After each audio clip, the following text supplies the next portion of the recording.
Le di clic, les digo cuando empiece.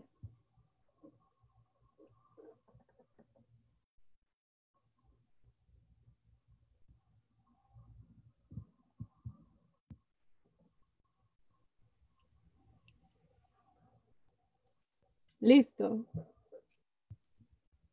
Hola, muy buenas tardes. Muchas gracias por acudir a nuestro llamado para la presentación del libro que vamos a tener hoy en esta discusión. El libro que vamos a presentar esta tarde se llama Ciudadanía, Democracia y Sexualidad. Y para la presentación de este libro, bueno, contamos con el coordinador, que es Fernando Salinas, y con dos personas que van a estar haciendo la presentación, sus comentarios a los textos que están incluidos en este libro. Este libro es resultado del encuentro de uno de los encuentros de sexualidad y sociedad que organizamos cada 2 años y en los que participan personas de distintos países de América Latina y el Caribe. Entonces, recogimos precisamente aquellos textos que se refieren a ciudadanía y democracia para organizar este texto. Entonces, le voy a dar primero la palabra precisamente a Fernando Salinas para que él haga la introducción de la presentación. Y quiero decir, Fernando es investigador nacional nivel 1 del Sistema Nacional de Investigación, es profesor titular de la Universidad Pedagógica Nacional y doctor en psicología por la Universidad Nacional Autónoma de México. Fernando ha recibido la medalla Alfonso Caso en 2014 como el graduado más distinguido del doctorado y durante el año 2019 fue responsable de la especialización en educación integral de la sexualidad en la Universidad Pedagógica. Es fundador y tesorero de la International Academy for LGBT Psychology and Related Fields y vicepresidente de la Red Iberoamericana de Apego. Es también codirector editorial de la revista OMP, Theory into Practice, editor consultor del Journal of Research on Adolescence y de la sección Gender, Sex and Sexualities de Frontiers in Psychology y Frontiers in Sociology. Entonces le doy la palabra a Fernando para que nos haga la introducción al texto. Perfecto, pues muchísimas gracias a todos, todas y todes quienes nos escuchan, pero en particular a Fundación Arcoíris y en particular a ti, Gloria, por esta invitación y el honor que representó para mí haber coordinado este número, haber aprendido tanto, como lo digo en la introducción del mismo. Creo que fue un trabajo arduo, pero de mucho aprendizaje. Y un honor que mi nombre aparezca junto a gente que admiro tanto, y hoy aquí en particular también con mis colegas a quienes leo y admiro, y me parece que será un lujo que más bien ellos y sean quienes tengan, digamos, el espacio mayor para discutir los capítulos, de manera que yo solo muy brevemente quiero presentar el libro. Dice que el anfitrión inhabilitó la función para compartir pantallas. ¿Me podrían habilitar? Que hice por ahí una presentación.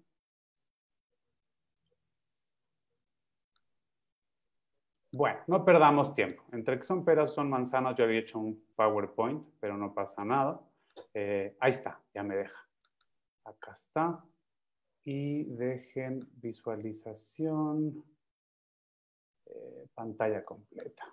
Sobre todo porque también hay que reconocer en este trabajo de equipo, pues al equipo editorial y de diseño que hicieron una portada tan linda. El libro, como bien comentó Gloria, está intitulado como Ciudadanía, Democracia y Sexualidad. Bueno, ¿por qué unir, digamos, estos tres conceptos? Porque en realidad consideramos que tienen una relación indisoluble: la ciudadanía, la democracia y la sexualidad. Cuando hablamos de ciudadanía, nos referimos específicamente al conjunto de prácticas culturales que conllevan a su vez ciertos derechos y ciertas obligaciones. Lo anterior además determina que las personas pertenezcamos, digamos, a un cuerpo político. Por lo tanto, podríamos decir que la ciudadanía es tanto un concepto sociológico como un concepto legal.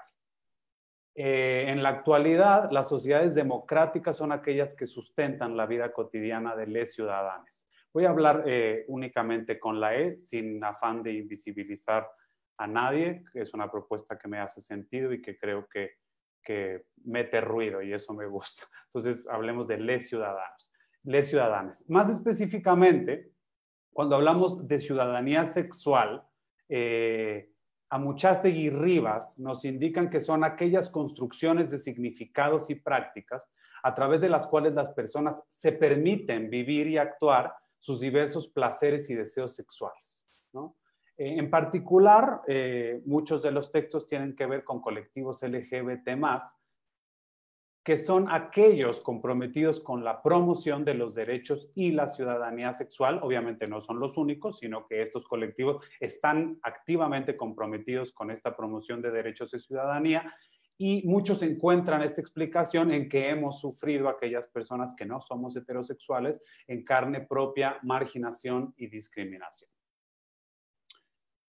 Sabemos que a pesar de que hay avances importantes y varios de los capítulos los nombran, a nivel jurídico en toda América Latina, estos resultan insuficientes si no buscamos que además haya una legitimización social de la búsqueda del placer, porque es parte de nuestra condición humana, y creo que esto rescatan todos y cada uno de los capítulos que forman parte de este volumen. Las prácticas individuales y las colectivas de apropiación de derechos son significativas. ¿Por qué? Porque tienen una capacidad emancipadora y a su vez de justicia social. Entonces, lo que pretendimos con esta publicación es contribuir justamente a una construcción colectiva de una ética para la ciudadanía sexual. Como lo venía diciendo, me parece que en todos y cada uno de los capítulos, los autores conciben, y no solo conciben, sino que promueven a los deseos, los placeres y las prácticas abyectas o disidentes como bienes humanos que deben de ser cuidados.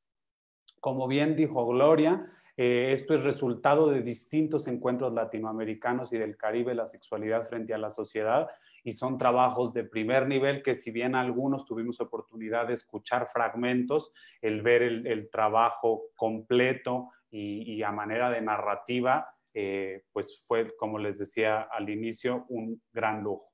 Entonces, bueno, el libro contiene 10 capítulos. El primero, Construcciones políticas, democracia y ciudadanía en el discurso de la homosexualidad, Mexicali, Ciudad de México, por Antonio Marquet y Raúl Balbuena. El segundo, Esencialismo estratégico, un examen crítico de sus limitaciones políticas, de Eduardo Matio. El tercer capítulo se llama Sexualidades lésbicas, de lo privado a lo público, de Claudia Ivette Navarro. El cuarto, La marcha del orgullo gay. No están hablando de mí. Politización de las diferencias en el movimiento GLTTB argentino, por Aluminé Moreno. El quinto, Entre la multitud, los raritos en las calles y la opinión pública, orgullo versus abyección, de Azucena Ojeda. Y el sexto, miren qué buen lapsus, el sexto, minorías sexuales y derechos humanos en América Latina, a propósito del reconocimiento al derecho de unión entre personas del mismo sexo en Colombia, Buenos Aires, Argentina, y el entonces Distrito Federal en México, por Gabriel Gallego. El séptimo capítulo, Identidades, marcos interpretativos y desafíos para la acción colectiva en diversidad sexual, de Armando Díaz. El octavo, Una criminalización con historia y una historia de criminalización, la diversidad sexual en los códigos de faltas provinciales de Argentina, de Natalia Milicenda.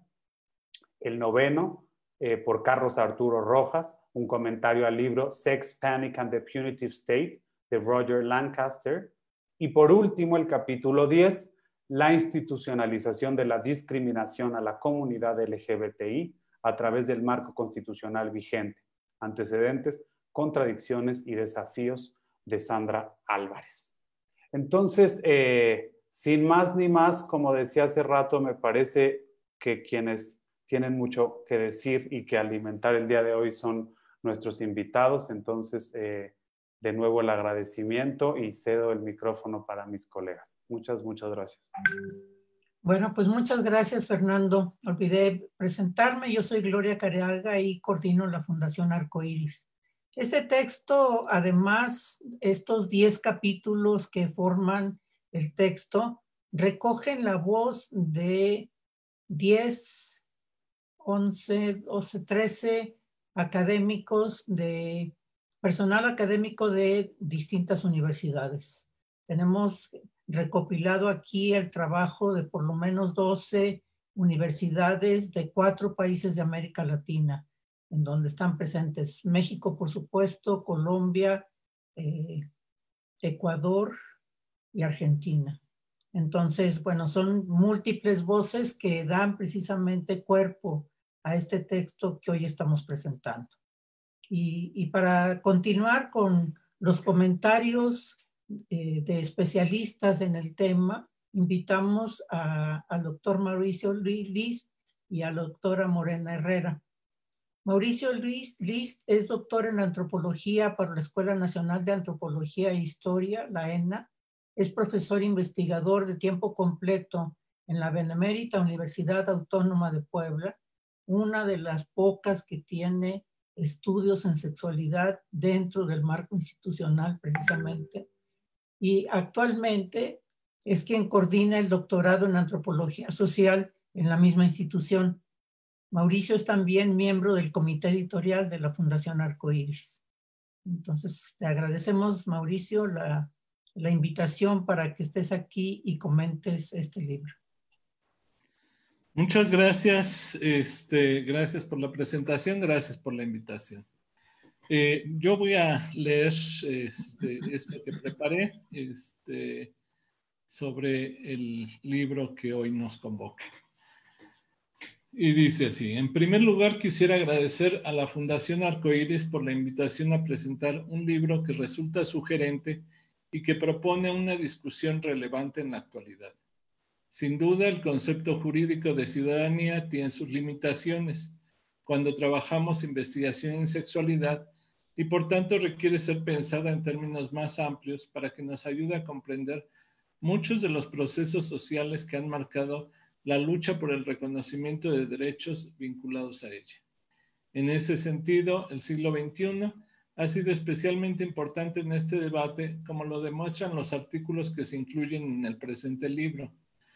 Aunado a ello, es clara la fragilidad de muchos de los marcos jurídicos que han permitido el reconocimiento de esos derechos, y vemos en los años recientes cómo sectores conservadores en los ámbitos nacionales, pero también a nivel internacional, ejercen una enorme presión para desandar mucho de lo logrado hasta ahora.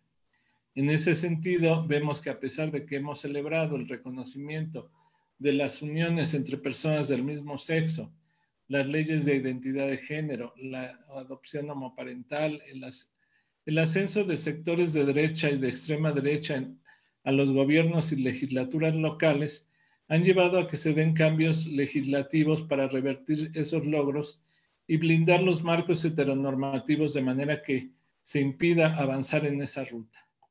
No hay duda de la necesidad de mantener una mirada atenta y un debate permanente que impida que, como hemos visto en el caso mexicano recientemente, avancen iniciativas como la del PIN parental que bloqueen la educación sexual de niños y adolescentes, por ejemplo. En distintos países de Latinoamérica, académicos y activistas, y eventualmente algunos funcionarios públicos, nos hemos dado a la tarea de investigar desde diversas perspectivas disciplinarias los efectos de los debates políticos y jurídicos sobre sectores específicos de la población, evidenciando que aún entre sectores progresistas, en un afán de protección a ciertos sectores, principalmente de mujeres y niños, se defienden posiciones abolicionistas, por ejemplo, lo cual vuelve aún más compleja la lucha.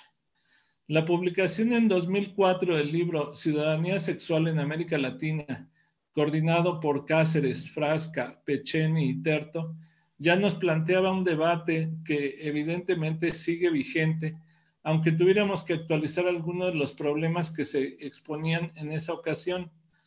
Los organizadores de esa obra estaban interesados en, cito, vuelve aún más compleja la lucha.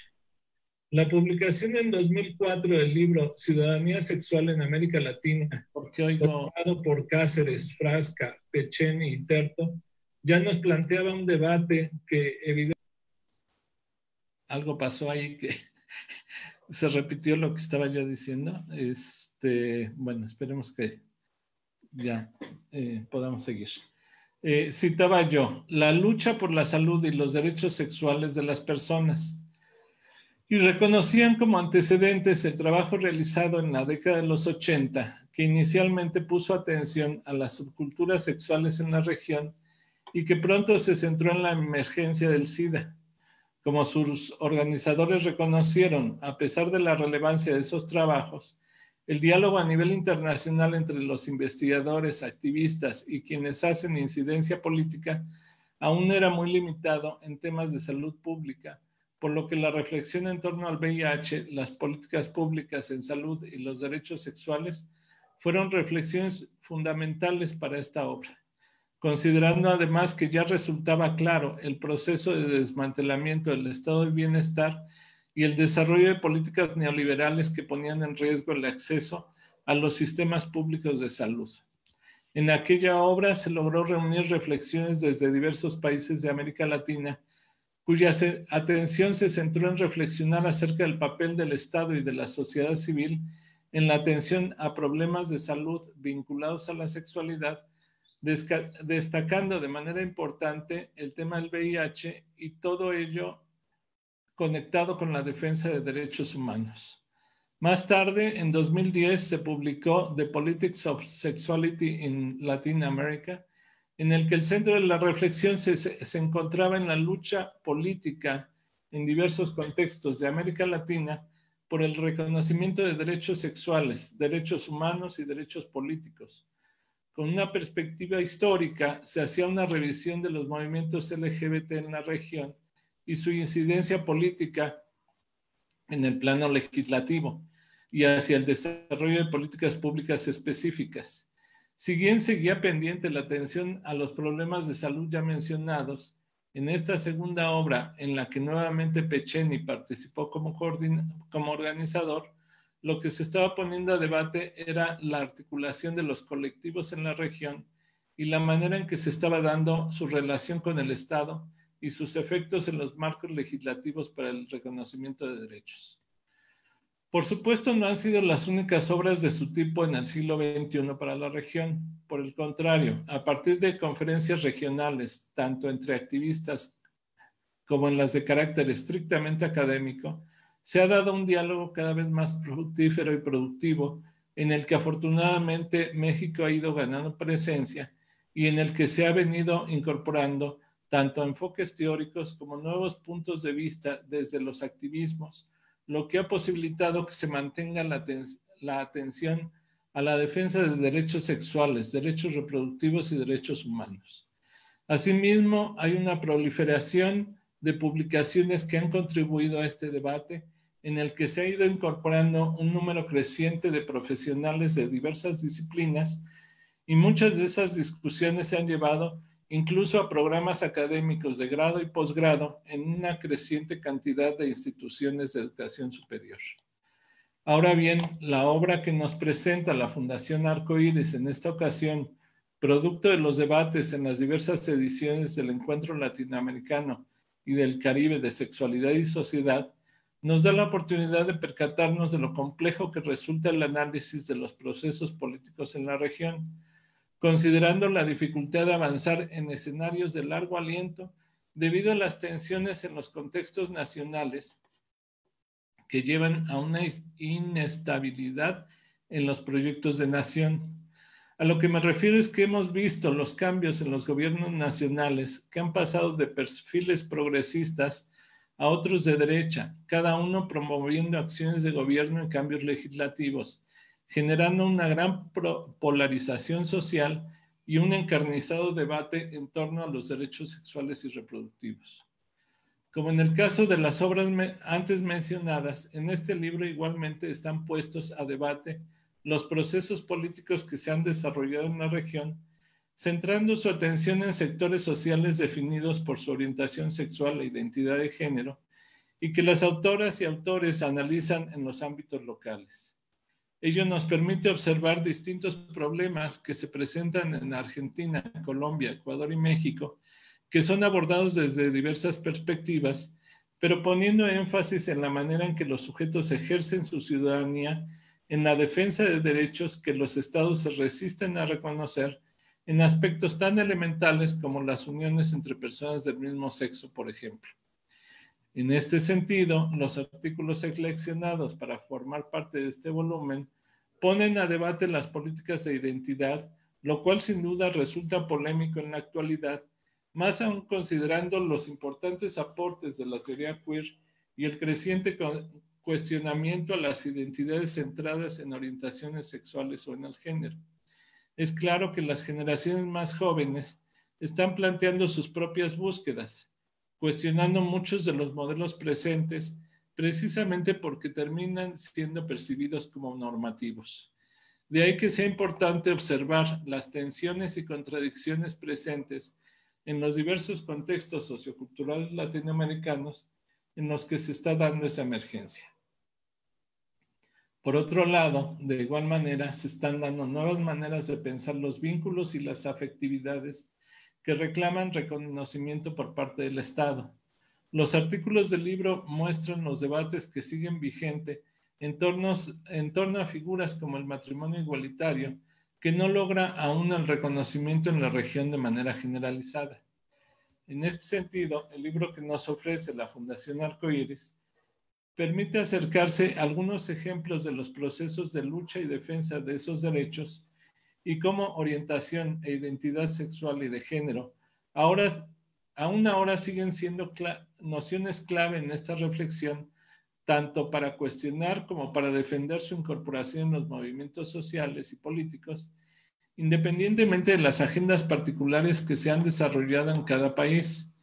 Los textos incluidos se centran particularmente en sectores definidos por orientación sexual e identidad de género y evidencian las dificultades en los procesos de autorreconocimiento e identificación en los que aparecen dimensiones como la clase, la etnia y la raza como factores que inciden en ello. Para terminar, habría que decir que la actual pandemia que venimos padeciendo ha vuelto a poner en evidencia la fragilidad de los sistemas públicos de salud, lo que a su vez permite observar hasta qué punto se avanzó en las estrategias impulsadas a nivel global para la contención del VIH.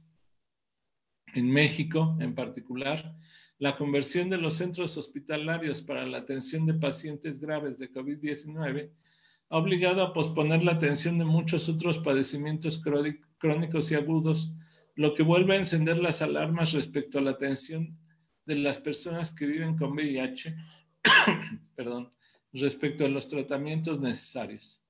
Vemos entonces que tanto en el reconocimiento de derechos como en el plano de atención a la salud, los logros alcanzados hasta este momento siguen siendo endebles, sea por la acción de sectores conservadores o por la emergencia de nuevos riesgos a la salud. Podemos constatar que es necesario seguir pugnando por acciones legislativas y de gobierno que garanticen el máximo reconocimiento de derechos a todas y todos. Cerraría con una cita del trabajo de Roger Raup, quien plantea: en efecto, desarrollar una idea de derechos sexuales desde una perspectiva de derechos humanos apunta a la posibilidad del libre ejercicio responsable de la sexualidad, sentando las bases para la regulación jurídica que supere los abordajes tradicionales represivos que caracterizan las intervenciones jurídicas en estos temas. Implica, por así decir, una comprensión positiva de los derechos sexuales, la cual es un conjunto de normas jurídicas y su aplicación puede ir más allá de las regulaciones restrictivas, creando condiciones para un derecho a la sexualidad que sea emancipatorio en su espíritu. Para ello es preciso buscar principios capaces de abarcar simultáneamente los grandes ejes que han estructurado el debate corriente sobre los derechos sexuales, a saber, las cuestiones identitarias vinculadas a la expresión de la sexualidad, donde se inserten principalmente los temas de las homosexualidades, las relaciones sexuales propiamente dichas y sus consecuencias, campo que alcanza diversos temas como el consentimiento, violencia y aborto, y que busca dar fundamento a los derechos sexuales, históricamente unida a la idea de salud sexual. Fin de la cita de Raup. Como se puede ver, no podemos dar por satisfechas las demandas que por décadas se han venido haciendo en este campo. Aún hay muchos sectores de la población que continúan ignorados en función de sus condiciones económicas y sociales. De ahí que se haga necesario seguir cuestionando cómo se construyen las agendas en temas de derechos sexuales y reproductivos y a quienes benefician. Para concluir, señalaré que me parece que se trata de reflexiones que es necesario seguir haciendo, que como lo he dicho reiteradamente, el trabajo académico y de incidencia política sigue siendo insuficiente y que requerimos cada quien desde nuestras respectivas trincheras sigamos abonando a la lucha por su reconocimiento. Muchas gracias. Muchas gracias a ti, Mauricio. Gracias por tus reflexiones, por tus visiones críticas con respecto al estadio actual en que nos encontramos. Y vamos a dar la palabra ahora a Morena Herrera para continuar con esta reflexión. Morena Herrera es una feminista defensora de los derechos humanos, integrante de diversas expresiones del movimiento feminista en El Salvador y en Centroamérica. Ella es egresada de estudios de doctorado en Filosofía Iberoamericana, con maestría en Relaciones de Género y maestría en Desarrollo Local. Es docente de posgrado en la Universidad Vic de Barcelona y de la Universidad Centroamericana en El Salvador. Morena ha participado en la Colectiva Feminista para el Desarrollo Local, en la concertación de mujeres de Suchitoto, de la Iniciativa Mesoamericana de Defensoras, de la Red Mujer y Habitat de América Latina y el Caribe, y ella es socia fundadora de Las Dignas, una organización feminista muy reconocida en nuestra región, y actualmente presidenta de la Agrupación Ciudadana para la Despenalización del Aborto Terapéutico, Ético y Eugenésico. Muchas gracias por estar con nosotros hoy, Morena. Otra vez le agradezco la respuesta a nuestra invitación. Gracias a ustedes por la invitación, Gloria. Yo pensaba cuando estaba haciendo el guión para estos comentarios que no los podía iniciar sin reconocer la labor de la Fundación Arcoíris, la de Gloria y la de Andrea, por su empeño y por su compromiso de alumbrarnos dinámicas ciudadanas y luchas por la democracia en ámbitos tan importantes de la vida como es la sexualidad. Y también quiero agradecer a Fernando Salinas Quiroz, que no nos conocemos, creo, personalmente, pero que espero que algún día pueda ser, por la claridad en la forma en que nos introduce a los textos contenidos en este libro, Ciudadanía, Democracia y Sexualidad, y además por su papel de coordinador en el proceso de elaboración. Creo que los capítulos del libro nos provocan a entrar a un debate que quizá no es un debate nuevo, pero es casi siempre silenciado. Es un debate sobre el ejercicio de las ciudadanías sexuales, como ya se ha dicho, que se disputa en el espacio público, la legitimación y el derecho al reconocimiento. Entonces, en los breves comentarios que voy a hacer, intentando desde una mirada y búsqueda desde el feminismo, me evocan varias ideas, lo que he podido ir leyendo, algunas ideas sobre la relación entre permanencia y cambios.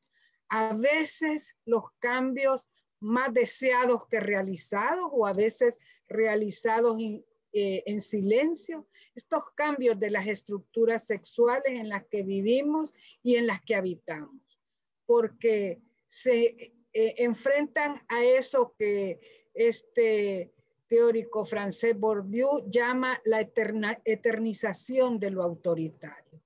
Y es que la eternización de ese autoritario es una labor histórica, son voluntades realizadas por un conjunto de instituciones que de forma interconectada nos han llevado a creer, a pensar y a creernos que el orden sexual, que las jerarquías sexuales en las que vivimos corresponden a un orden natural, que es la forma natural de vivir, que tienen un carácter esencial y que no pueden transformarse.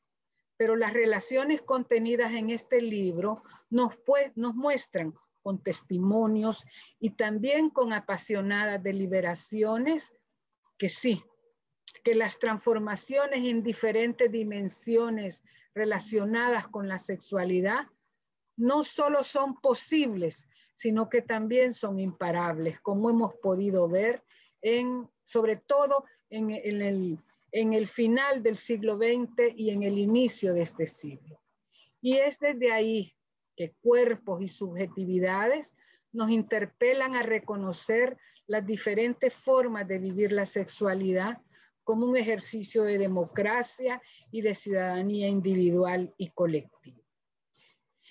Quiero, en este tiempo que me dijeron que tenía para los comentarios, retomar comentarios sobre algunos capítulos o artículos en particular.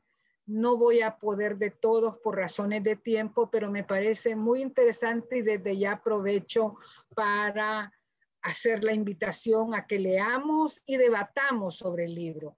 Yo estaba pensando el día de ayer que quizá me animo a organizar un grupo de debate para debatir, para revisar y debatir cada capítulo. Así que a lo mejor la Fundación Arcoíris también se anima a hacerlo con nosotras. Bueno, quiero referirme al capítulo o al artículo de Claudia Ivette Navarro Corona, que ha titulado Sexualidades lésbicas de lo privado a lo público. Ella nos señala que en la perspectiva de la sexualidad como construcción social, las mujeres no hemos sido vistas como un sujeto con una propia y autónoma sexualidad, que nuestra sexualidad solo es legitimada desde la reproducción y la maternidad, que es algo que ya desde el feminismo hemos venido insistiendo. Y nos dice, porque el erotismo y el placer es reconocido, es una condición reconocida en principio solo para los hombres. Y nos dice entonces que asumirse lesbianas es fugarse de la lógica establecida por el régimen heteropatriarcal. Y entonces las lesbianas son ubicadas en el espacio de la transgresión y por debajo de lo que se considera sexualidad buena. Y aquí recuerdo la pirámide de la sexualidad y toda una reflexión al respecto que nos hace Raquel Osborne hace años que la debatíamos y la estudiábamos aquí en El Salvador, y cómo esta pirámide de la sexualidad actúa y combina diferentes condiciones, posiciones de los sujetos y las sujetas, o les sujetes, como diría Fernando, en esta manera de jerarquizar las prácticas y la vida sexual. Ella también nos retoma y nos introduce en estudios, por ejemplo, en otros estudios, por ejemplo, uno realizado por David Farley, el cual comparó el uso de las fantasías sexuales con la pareja en mujeres homosexuales y heterosexuales, y encontrando en aquel momento que no habían diferencias significativas entre un grupo y otro grupo. Eso es muy importante. Sin embargo, aquí, Claudia retoma de esos estudios previos y plantea una investigación específica sobre experiencias sexuales de mujeres diversas.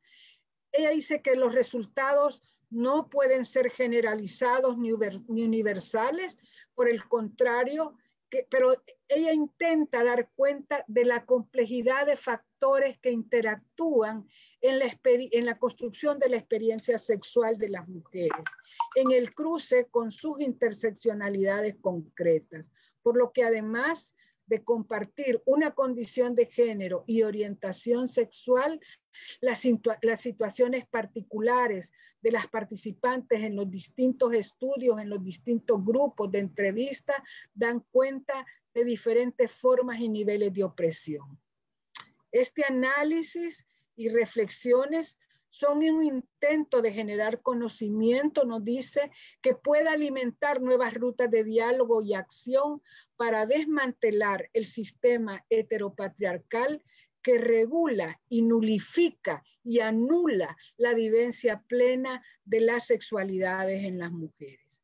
Y en este reconocimiento, dice, es en ese reconocimiento del deseo de las lesbianas que realizan un ejercicio de ciudadanía sexual, en tanto se autorizan a ellas mismas para vivir sus vínculos amorosos y afectivos, así como el ejercicio de una titularidad en cuanto a derechos al enunciar su identidad como una identidad política. Pues creo que es muy importante porque generalmente cuando hablamos de,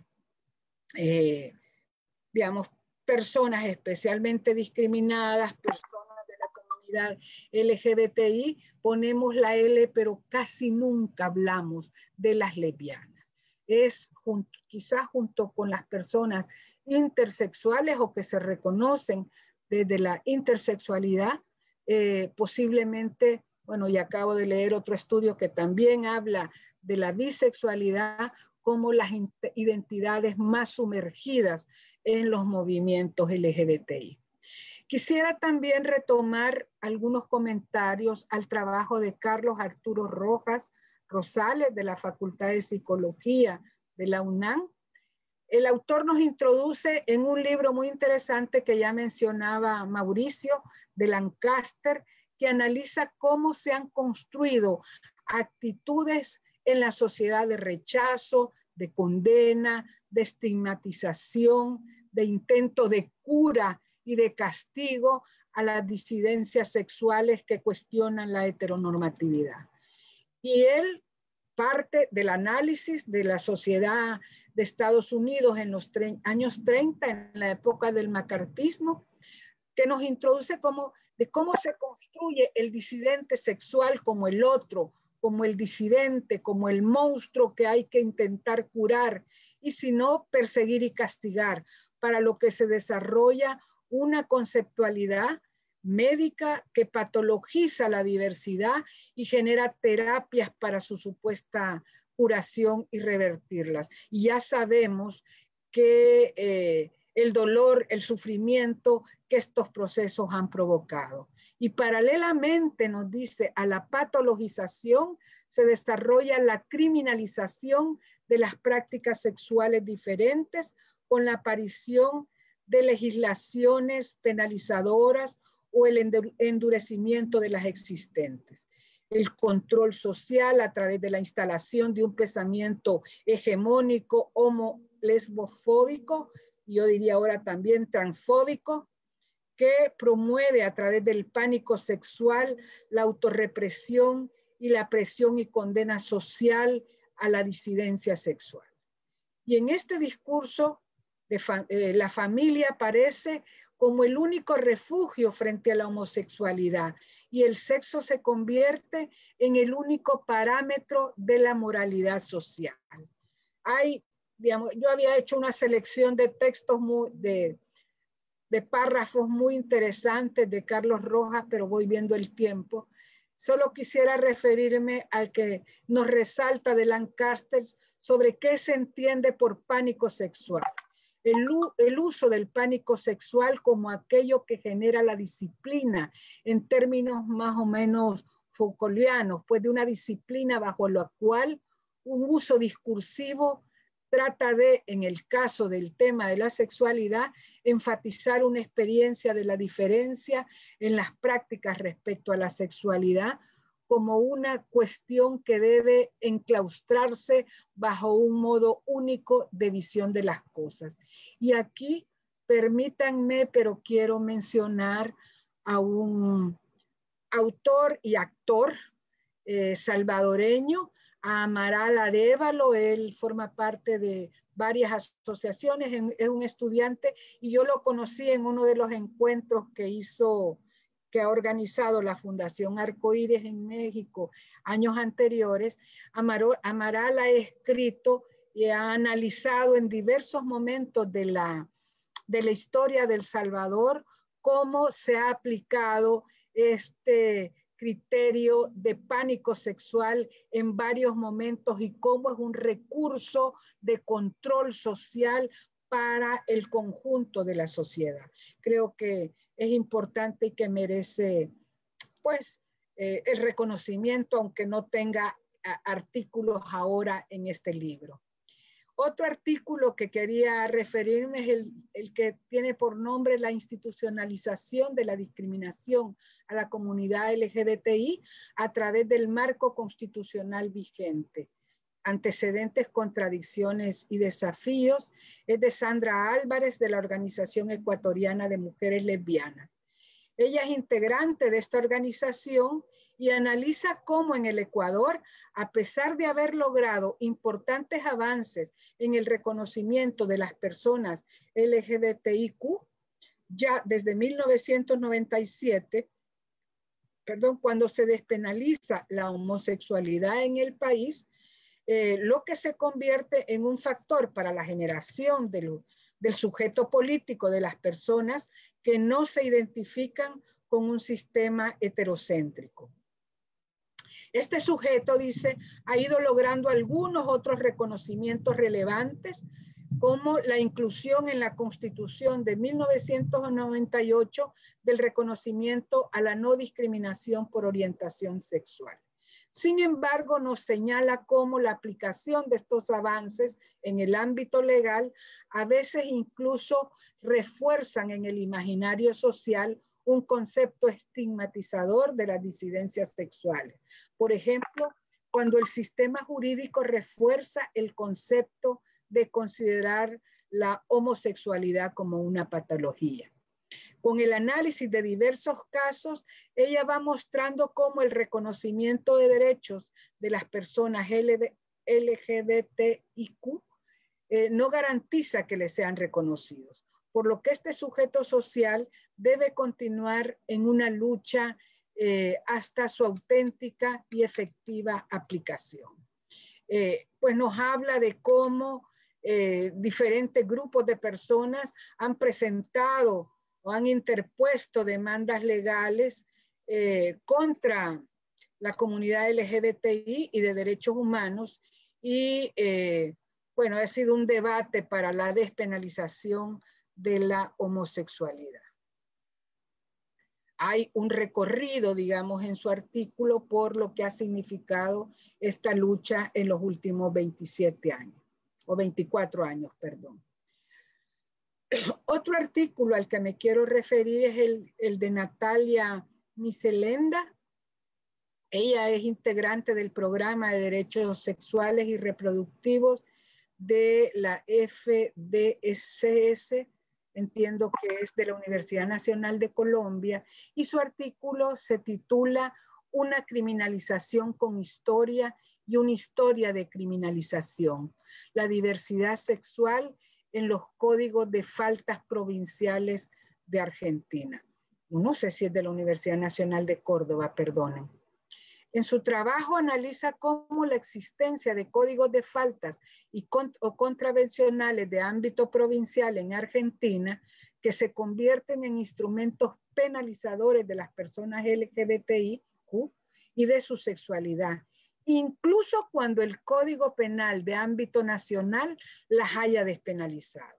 Es decir, hay una contradicción entre normas nacionales que puedan haber caminado hacia una posición más respetuosa y más permisiva, digamos, y cómo los instrumentos locales de faltas y contravenciones se convierten en en instrumentos penalizadores. Si bien en los últimos años, y ella dice en especial a partir del 2003, esta legislación de ámbito local se está revisando, todavía persisten en Argentina provincias donde siguen vigentes y en aquellas en que se ha reformado. Aunque se haya suprimido el término de homosexual o de prácticas homosexuales, mantiene prohibiciones como el baile entre hombres y el vestirse con prendas diferentes a su sexo. Asimismo, se introducen figuras de amplia interpretación que permiten la persecución de personas de la disidencia sexual, promoviendo la persecución a actos que vayan contra la moralidad y las buenas costumbres, la decencia pública, sentimientos éticos individuales, la tranquilidad o el orden público. Y ella cita a Bayoni, a Marco Antonio Bayoni, que dice que considera que la sexualidad ha sido y continúa siendo un sitio de regulación por parte de distintas instituciones y de diversos discursos, entre ellos el derecho y a lo que él denomina la policía del sexo, citando a Foucault, es decir, la necesidad de reglamentar el sexo mediante discursos útiles y públicos. Y aquí quería solamente hacer una pequeña digresión, y es que yo en una época, hace bastante tiempo ya, formé parte del Consejo Municipal de San Salvador, de la ciudad capital del país. Y recuerdo mis debates con la ordenanza contravencional, por dos cosas. Uno, porque en efecto en la moralidad y el cuidado del orden público y la tranquilidad terminaba sancionando, penalizando, persiguiendo a trabajadoras del sexo y también a personas homosexuales o también travestis que ejercían trabajo sexual en la calle. Y recuerdo los debates que tenía con otros integrantes del Consejo Municipal y solo logramos que flexibilizaran de alguna manera, no la norma, porque no pudimos lograr la ordenanza contravencional que tenía cosas positivas, pues, pero sí logramos que modificaran la actitud de los agentes municipales de la policía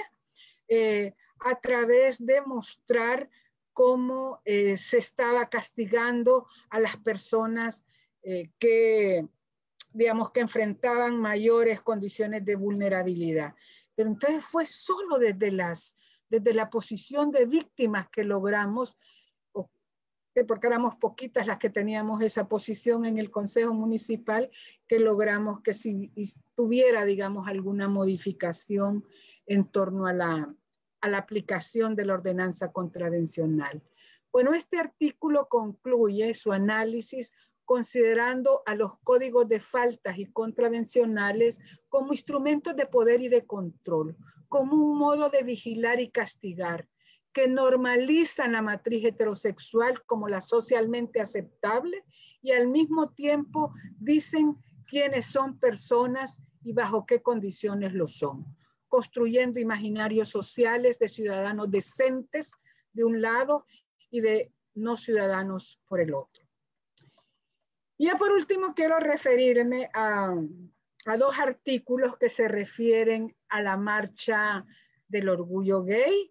Hay uno de Aluminé Moreno, de la Universidad de Buenos Aires, entiendo, que dice, la marcha del orgullo gay, no están hablando de mí, politización de diferencias en movimiento GLTTB Argentina.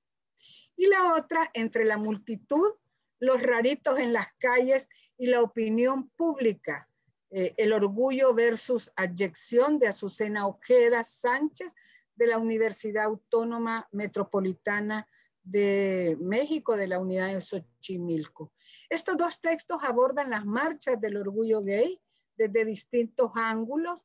A partir de este acto sociopolítico, Aluminé Moreno analiza el colectivo LGBTBIQ a partir de sus identidades diversas y referidas a concepciones binaristas, heterosexual, bisexual, hombre, mujer, que son considerados como categorías inamovibles de referencia. En el colectivo LGBTBIQ se señalan como los varones gay de clase media, aparecen como en una posición privilegiada a partir de la cual se miden otras subordinaciones que propicia su monopolio de la representación política y mayor acceso a recursos materiales y simbólicos, frente, por ejemplo, a las lesbianas, a las personas transexuales y bisexuales. Y en especial, dice, a la lesbiandad que manifiestan, en especial las lesbianas, que manifiestan cómo la agenda del movimiento no representa sus demandas, así como las identidades de mujer y de lesbiana, que para algunas mujeres son diferentes. Es un debate interesante que aparece, y es que si bien en el movimiento LGBTBIQ hay consenso de que las identidades de género y sexuales son construcciones sociales, la identidad de clase se da como determinada por cada individuo en base a condiciones históricas predeterminadas.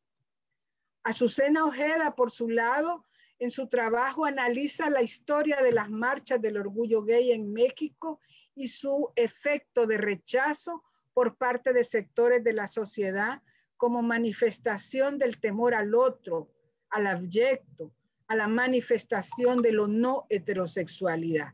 Y describe las marchas a partir del 2010, destacando las reacciones de la ciudadanía, de donde se siente más retada, y que donde se siente más retada es en la presencia de los cuerpos, no escondidos, sino desnudos o adornados, cuerpos abyectos que se reapropian políticamente y se enfrentan al miedo y al odio de la sociedad, construyendo sus propios espacios, dice ella.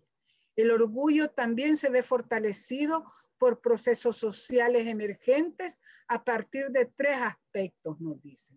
Los discursos, por una parte, los discursos y narrativas, diría yo, las legislaciones y prácticas, por otro, y las prácticas que fracturaron aún más la normatividad sexual. Azucena concluye diciendo que el otro sexual, el marica, sale de los rincones y se inserta en el dominio público y se ríe de los epítetos, del lenguaje ofensivo, transformando sus espacios y en ocasiones corrompiendo lo instituido. Es desde ahí que estos textos nos provocan, y es desde aquí que yo invitaría a que leamos cada uno de los capítulos, porque se merecen que podamos discutir en base a cada uno de ellos. Muchas gracias por la oportunidad. Muchas gracias, querida Morena.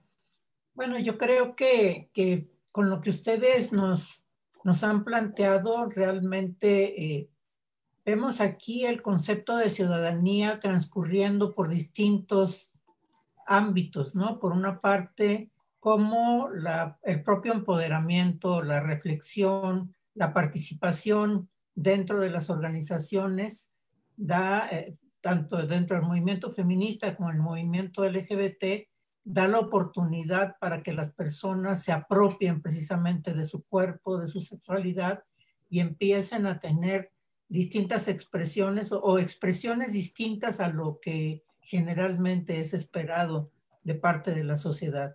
Cómo vamos rompiendo precisamente esos diques que se nos han impuesto al placer, al deseo, a la búsqueda de satisfacción sexual. Al mismo tiempo que vemos cómo, qué sucede al interior mismo de estos movimientos sociales, qué lugar ocupan las distintas identidades, cuál es el juego, vamos a decir, de fuerza, de poder que se maneja al interior del movimiento, en este caso principalmente del movimiento LGBT, y también Bueno, ¿cuáles son los marcos normativos reales que tenemos para un ejercicio pleno de la ciudadanía?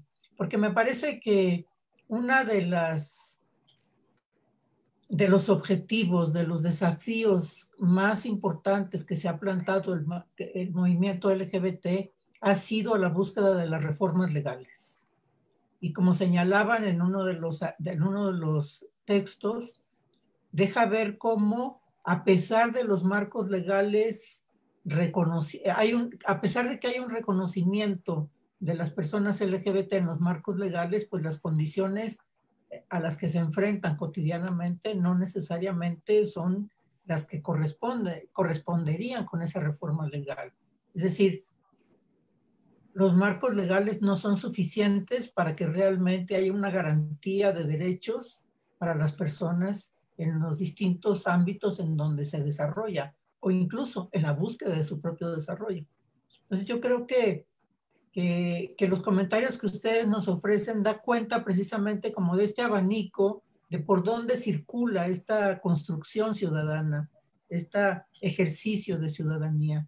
Y creo que ahí podríamos nosotros plantear también algunos de los desafíos a partir de esta discusión, a partir de la lectura de estos textos, cuáles identificamos nosotros que serían los desafíos más importantes para las mujeres por una parte y para el movimiento LGBT por otro. ¿Cómo lo ven ustedes?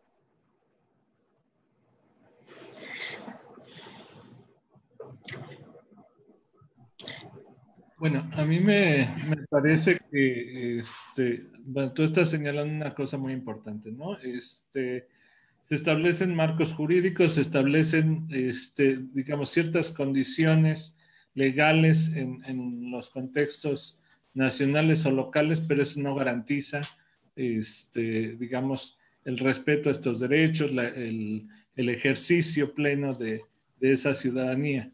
Pero por otro lado, me parece que justamente esos derechos tampoco están ganados de una vez y para siempre.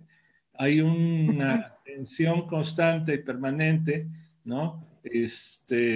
Por procesos de regresión que hay que estar conteniendo, digamos, desde distintos ámbitos, y eso lleva a que, digamos, estos no sean procesos acabados, son, digamos, nosotros vemos las circunstancias como están en un momento determinado, pero al día siguiente ya podemos ver una circunstancia totalmente distinta, me parece.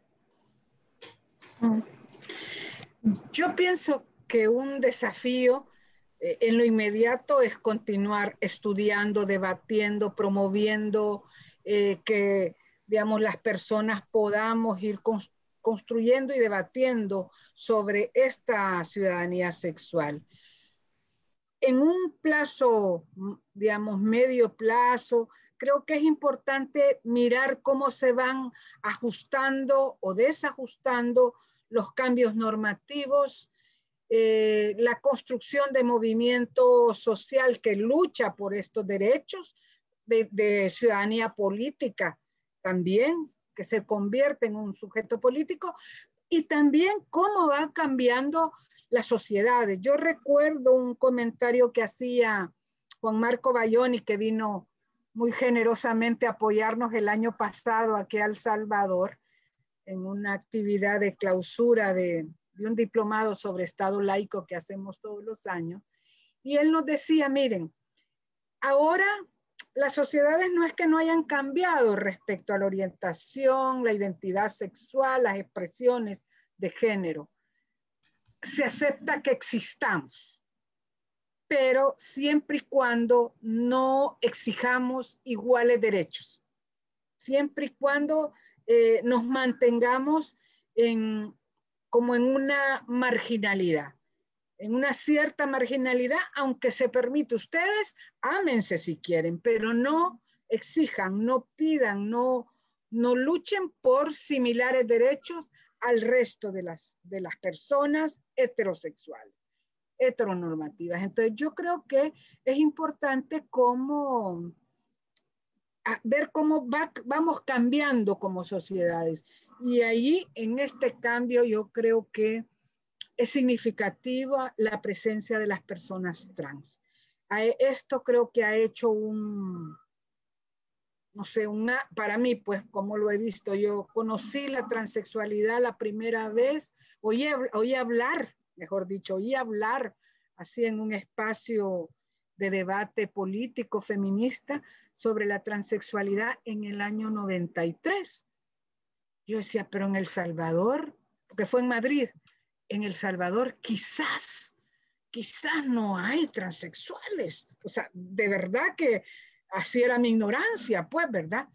Entonces, ahora en los últimos años, la presencia de mujeres trans, de hombres trans, de personas transexuales, es una emergencia, o sea, aparecen como sujetos emergentes que no nos permiten hablar por ellos, por ejemplo, o hablar por ellas, que toman la palabra y que es importante que la tomen y que nos escuchemos.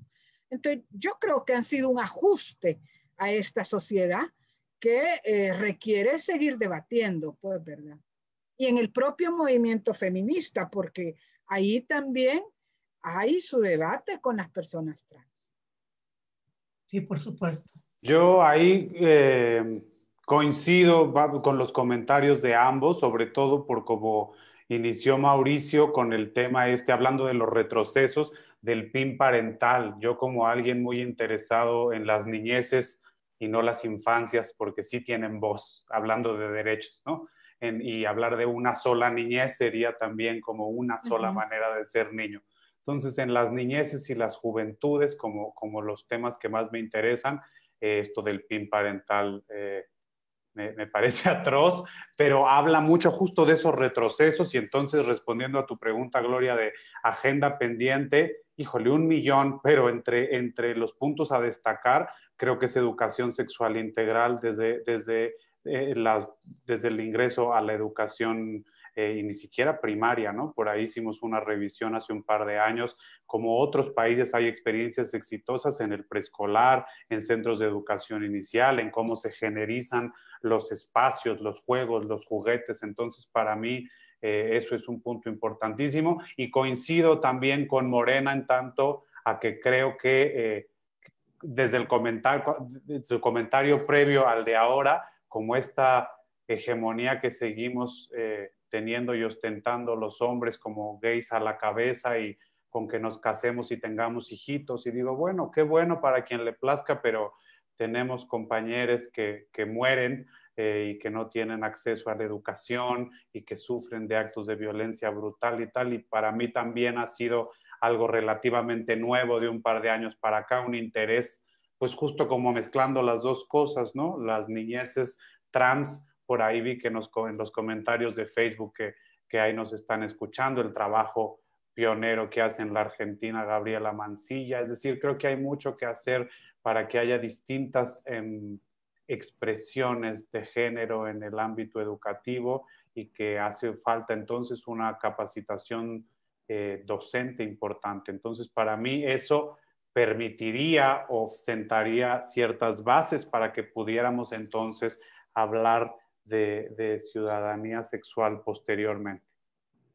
Sí, sí, sin duda, yo creo que los desafíos que el movimiento LGBT tiene todavía son bastantes, porque justo como estamos señalando, pues a pesar de que se han logrado reformas legales o marcos legales de protección importantes, incluso pues el que en el Consejo de Derechos Humanos de Naciones Unidas sea un tema recurrente de cada una de las sesiones y que hoy día los relatores las y los relatores que visitan los países tengan eso en su agenda, la condición LGBT, no importando cuál sea el tema que están analizando, pues es un avance que a mí me parece realmente descomunal para lo que pensábamos que íbamos a avanzar. Sin embargo, yo miro, por ejemplo, en el mapa de ILGA con respecto a la protección de los derechos de las personas LGBT o por orientación sexual, como México ocupa uno de los lugares más preponderantes en cuanto a la protección de los derechos LGBT en el continente. Y podríamos decir, y sin embargo es el segundo país con crímenes de odio, ¿no?, contra las personas LGBT. Y sin embargo no logramos que se nos incluya en el Plan Nacional de Desarrollo, por ejemplo. No existen programas o políticas públicas institucionalizadas de protección a los derechos de las personas LGBT. Es decir, no hay presupuesto, no hay una oficina encargada de, no estamos ni dentro de la estructura, mucho menos dentro del presupuesto. Entonces, pues sí, o sea, muy bonito el marco legal, pero ¿y eso cómo se traduce en acciones gubernamentales que garanticen la protección de todos los derechos para todas las personas, ¿no? Y me parece justo que ahora que tenemos la Agenda 2030 enfrente, pues que el lema de que nadie quede atrás, si no se consideran precisamente las particularidades de los distintos sectores, pues vamos a seguir quedándonos atrás. No importa los lemas y no importa las acciones que los gobiernos estén planteando. Y como decía Mauricio, no solamente es que no hemos logrado dar ese paso para institucionalizarnos en los programas de gobierno, es decir, para que nuestros derechos queden institucionalizados en los programas de gobierno, sino que hay la amenaza ahora de los grupos conservadores, esto que mencionaba Fernando. O sea, este es el primer año en que logramos, después de un largo proceso de educación sexual, el que se incorporara el placer y las sexualidades distintas para los libros de secundaria.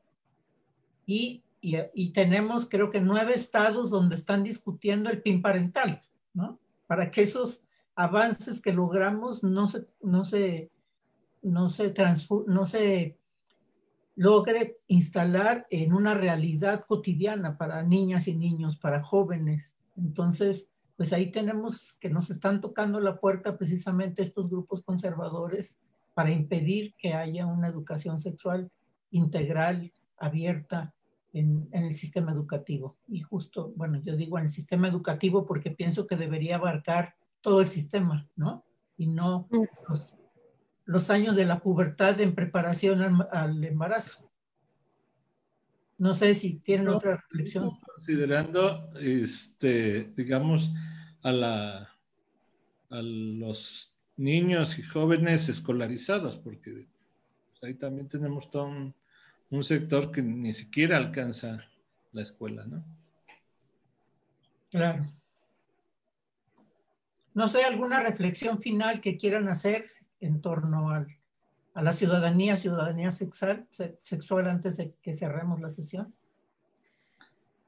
Tal vez solamente que me parece que este es un aporte también para la agenda feminista y creo que sería importante que como Fundación Arcoíris pueda facilitarse o compartirse pues con espacios feministas y poder buscar espacios de encuentro, de diálogo, porque digamos, esa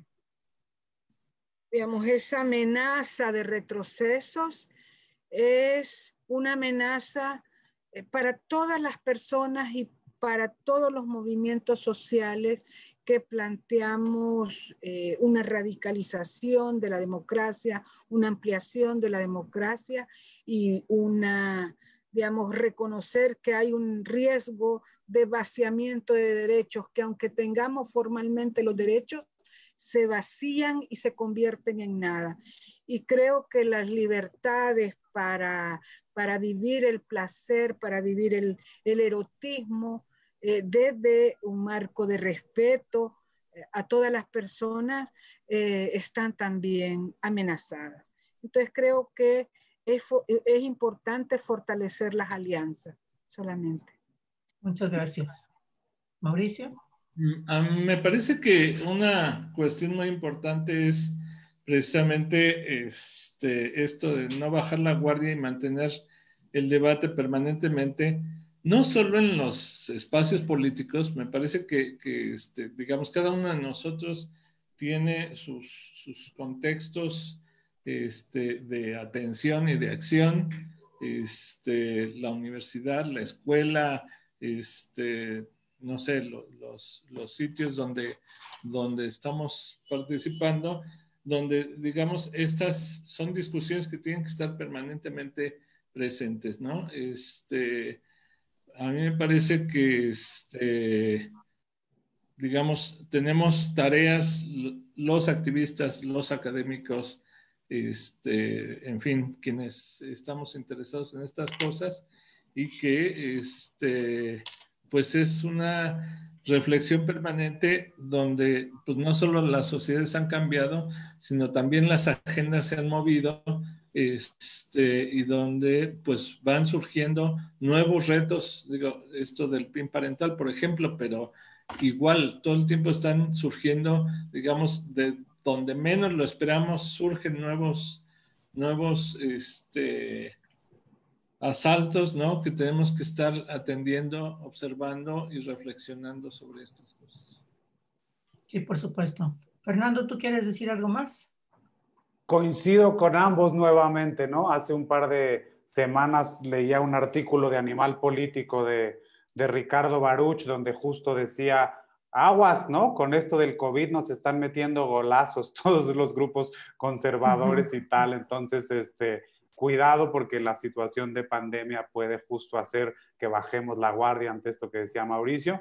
Y también retomaría el comentario de Morena, porque justo la semana pasada también tuve la oportunidad de entrevistar a la doctora Melissa Fernández Chagoya y eso, ¿no? Hablábamos como cómo es importante tomar conciencia que mucho de lo que tenemos se lo debemos a los feminismos. Entonces creo que también eso que menciona de las alianzas y de reconocer, digamos, toda la lucha emprendida, todo lo que, digamos, las buenas prácticas y experiencias que podemos ver ahí y aprender de ahí un montón. Entonces creo que hay que deconstruirse desde ahí, dejar de verlo como dos cosas aisladas, aunque cada una tenga su lugar y da para otros debates, pero coincido en que por lo menos para mí ha tomado muchísimo más sentido desde que aprendo poco a poco de los distintos feminismos. Entonces, sí, el no bajar la guardia y el también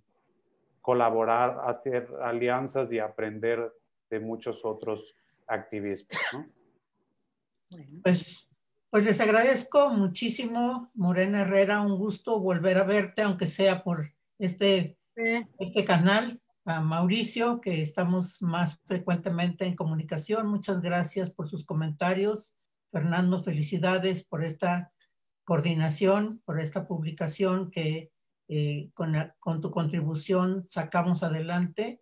Y pues sigamos debatiendo. Me parece que acepto la provocación de Morena de que busquemos espacios en donde podamos darle continuidad a la reflexión con este tipo de textos y mirar más allá para dónde vamos, qué es lo que queremos y romper precisamente los diques que la pandemia nos ha puesto, ya que no podemos estar en vivo cerca unos de otros, pues mantengámonos en comunicación y abramos espacios para poder seguir reflexionando en colectivo. Yo agradezco también a las personas que se conectaron, que han dado seguimiento a esta presentación y les comunico que el texto está libre de acceso, que ya está en la página de la Fundación Arcoíris y que ustedes lo pueden descargar de ahí libremente para su lectura. Entonces, agradecemos también a los autores, a las autoras y autores que participaron en este texto y que esperamos que hayan estado también cerca de la presentación para escuchar los comentarios que se han hecho. Muchas gracias a todas las personas y gracias a ustedes particularmente por sus aportaciones en la reflexión de esta tarde. Hasta luego y muy buenas tardes. Bueno, muchas gracias. Hasta luego. Chao. Hello.